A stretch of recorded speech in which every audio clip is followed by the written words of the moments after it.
Here today, I'm going to explain an action fantasy movie called The Princess. Spoilers ahead.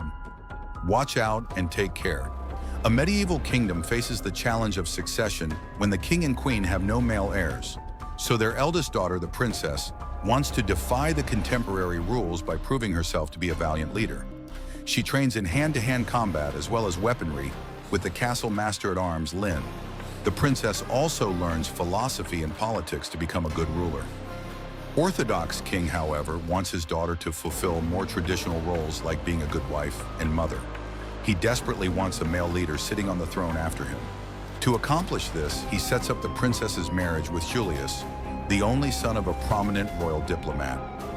Everything appears to be sorted as Julius, who is an extremely ruthless warrior, is set to become king after the betrothal.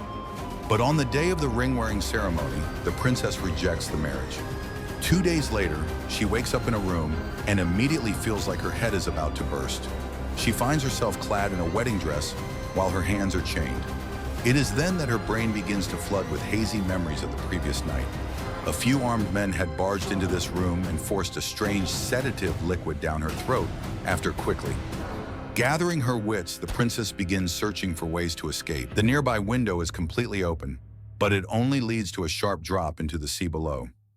She is about to check the door. She suddenly hears the sound of people approaching the room. The princess rushes back to her bed and pretends to be asleep. Seconds later, 2 big and rough-looking men enter the room with ill intent. One of them creepily brings his face closer to hers, and suddenly she opens her eyes and headbutts him. "Lucky, look, what do we have?" Not. In a quick flurry of activity, the princess leaps up from her bed and frees one of her hands from the chain by dislocating her thumb. She then uses the chain as a weapon, and whipping the face of one of the men with it, the princess keeps up her attack by stabbing the eye of the attacker with her hairpin. She has now successfully killed one of the 2 men who had entered the room. The other lunges in desperately, trying to grab the princess as quickly as possible. However, she maneuvers him towards the window and eventually kicks him down the tower. But before the princess can even compose herself, she hears another set of footsteps inching towards the room. She immediately grabs a heavy hammer nearby and hides behind the door. As soon as it opens, she slams it on the thug who was here to check on his friends. She finally unlocks her shackles and arranges the dead bodies of the soldiers to make it look like they are vigilant. Following this, the princess flees to the nearest bathroom and looks out of the window to assess the situation. She sees a frightening sight. Her family has been chained in the courtyard below. Julius soon approaches them along with his loyal guard and consort Moira. The king uses this opportunity to reason that Julius's father was a diplomat who would disapprove of his violent actions. But Julius doesn't care, as he believes his father and the king are weak pacifists. Furthermore, he accuses the king of trampling their traditions and welcoming outsiders instead of conquering them. The king argues that one cannot rule with fear alone, but Julius insists that the people want to see someone strong on the throne. The invader then orders his soldiers to escort the royal family to the dungeons, several meters up in the nearby town. As the princess watches this happening, she recalls the events that happened 2 days ago, where she had refused to marry Julius. Her actions led to the invasion of her kingdom, and now her parents are under threat too. However, her train of thought is interrupted when a soldier enters the bathroom. She quickly sneaks into a nearby bathtub and submerges herself completely in the water. Thankfully, the soldier is wearing a helmet and doesn't notice the bubbles popping up. After he leaves, the princess gets out of the water, rips her soaked dress, and leaves. She sneaks across hallways, avoiding any enemy soldiers by carefully listening to their footsteps. Everything seems to be going well for her until a big burly soldier wearing an iron helmet grabs her neck. The princess desperately punches his arm, but her attacks don't even make him flinch. However, she shows her exceptional combat IQ by slamming both hands on his helmet. This makes it ring, and the soldier is in so much pain that he is forced to release her. The princess quickly follows it up with a kick to his dick. More comatose IQ, but this doesn't faze the brute at all. "I have a micro-penis." Following this, the enemy grabs her by the neck, but she rams his helmet against the wall to escape. He soon rushes towards her like a raging bull, so the princess climbs the wall and lands on his shoulder. She then twists the helmet, effectively blinding him for the time being. The man tries to slam her against the wall, but the princess takes his helmet and lands safely. She then stabs him with the horns on the helmet before slamming it against his head, finally killing the bird. As she takes a breather from this gruesome fight, the princess gets a flashback. She recalls her teacher Lin, who taught her that being a true warrior means fighting for a good cause. During one of their training sessions, the queen had expressed her dismay. She commented that Lin was supposed to teach the princess etiquette and not to fight like a man. Lin, however, insisted that a lady should learn both manners and fighting skills at the same time. Back in the present time, a group of soldiers brings the body of the man whom the princess had kicked off from the castle's tower. This makes Julius worried, and he orders his lieutenant, Kerr, to go check on the princess before heading toward the gate of the castle. Then he orders another soldier, a pot-bellied, slow, and unremarkable man, to do the task. Damn. In the meantime, the princess has hidden herself in the tower's knitting room. She rips her bridal gown so that she can move her limbs better. She is nursing her injuries when suddenly two soldiers arrive at the spot. A fierce struggle ensues, and the princess quickly stabs one of the enemies. Then she rips out the lace from her bridal gown and uses it to bind the other soldier. The fearless young lady takes a crossbow and demands to know what Julius did to her family. When the man questions if she knows how to use the crossbow, she turns back and shoots his comrade in the chest. The man, however, continues to insult the princess, which forces her to shoot an arrow into his skull. With this, the princess grabs the dead soldier's sword and leaves the knitting room.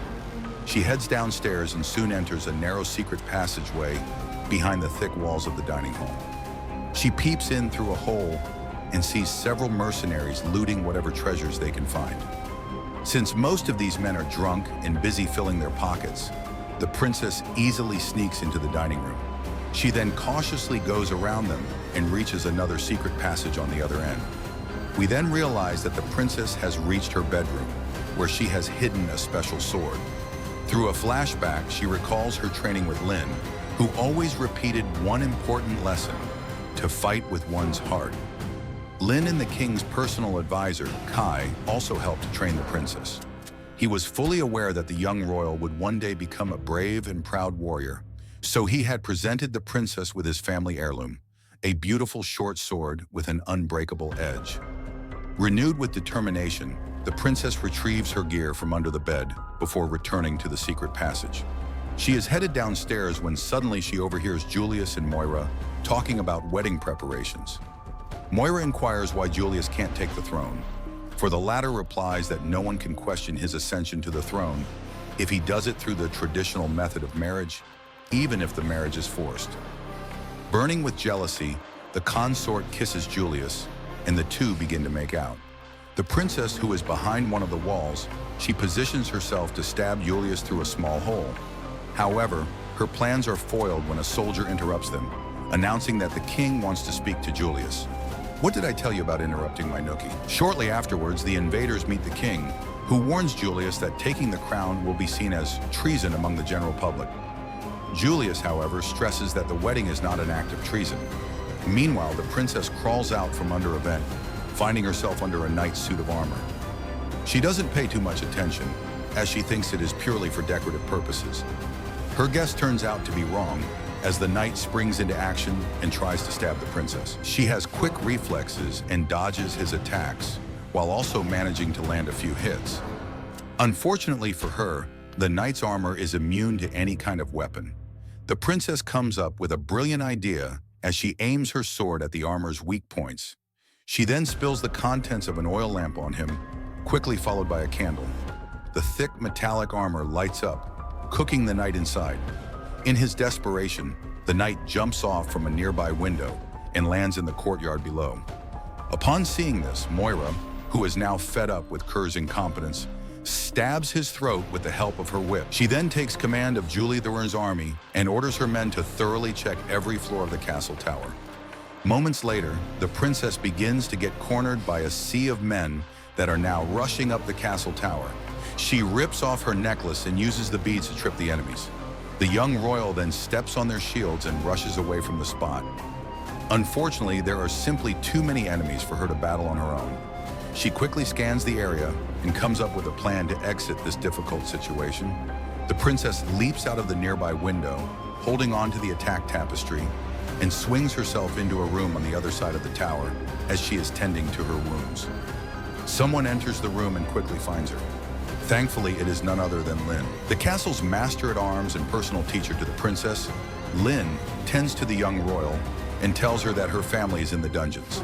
The two of them then head to the basement of the tower, which goes through the kitchen. Unfortunately, there they are cornered by three rowdy and extremely dangerous mercenaries. The princess handles two men, while Lynn faces the biggest of the three. The master-at-arms easily knocks her opponent down and then joins the princess to fight against the remaining thugs. The two women quickly kill one of the mercenaries, and just as the third man charges at the princess, Moira arrives at the scene. She is a ferocious and merciless fighter who excels at using a specialized whip. Immediately, she lashes her weapon at Lynn, who blocks it with her arm. The princess goes to her teacher's aid, but Moira is too fast for the young girl, facing utter defeat. Lynn leads the princess to the sewers while she stays back to hold Moira off. The princess crawls into the sewers, and soon she comes out into the dungeon, where she finds three drunk guards. Is that the princess?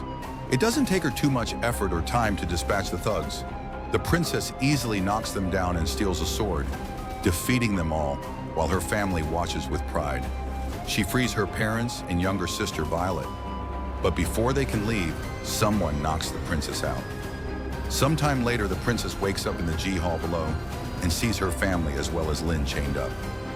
Julius scolds her for the mess she made, but the princess bites his hand, and in retaliation, an enraged Julius slaps her and stresses that she was born to be his wife. In a very ominous tone, she tells him that she looks forward to marrying him. She threatens that when they're married, he'll have to sleep with one eye open because she'll be plotting to kill him every day and every night. However, this turns out to be a mistake, as Julius realizes that the princess is uncontrollable. He then chooses to wed Violet instead and orders Moira to kill the princess. Fortunately, the princess kicks a nearby guard's sword and stops Moira in her tracks. Lynn takes advantage of this opportunity and runs away into a secret passageway with Violet. In a shocking twist, a soldier then throws the princess out of a window, dropping her into the sea below as she sinks. The princess recalls her training and the times her strength was questioned. She remembers what Julius intends to do to her little sister and gathers her courage. She then uses a fallen shard to release her hands from their bindings and swims to the surface. I'll swear Princess has survived and is now back in the castle. She quickly joins Violet and Lynn, and the three ladies head to a secret storehouse where they arm themselves for battle. Leaving Violet in the storehouse, the other two women head outside to battle Julius's soldiers. Julius catches Violet. Seeing Violet captured, the princess fights her way toward the hall, where Julius is now forcing a priest to marry him and Violet. Thankfully, Kai, who is now free, tells the guests to escape and interrupts the wedding, taking this opportunity. The princess fights Moira in an intense and hard battle. The young royal takes several hits but eventually strangles the formidable opponent using her own whip. With Moira now dead, the princess then rushes inside to face her last but perhaps greatest enemy. Julius and the two launch forward and try to take each other's heads off with their swords. Julius, who is fresh and uninjured, stabs the young royal with the dagger. He then throws her out into the courtyard, where several common folk have gathered, as Julius arrogantly declares his victory. The princess recalls Lynn's advice: attack with patience and focus. Just as Julius is busy gloating, the princess swiftly steals his sword and cuts off his head. Julius's head falls to the ground, and the princess finally returns the crown to her father. The movie comes to an end as the king declares her as the heir to the kingdom.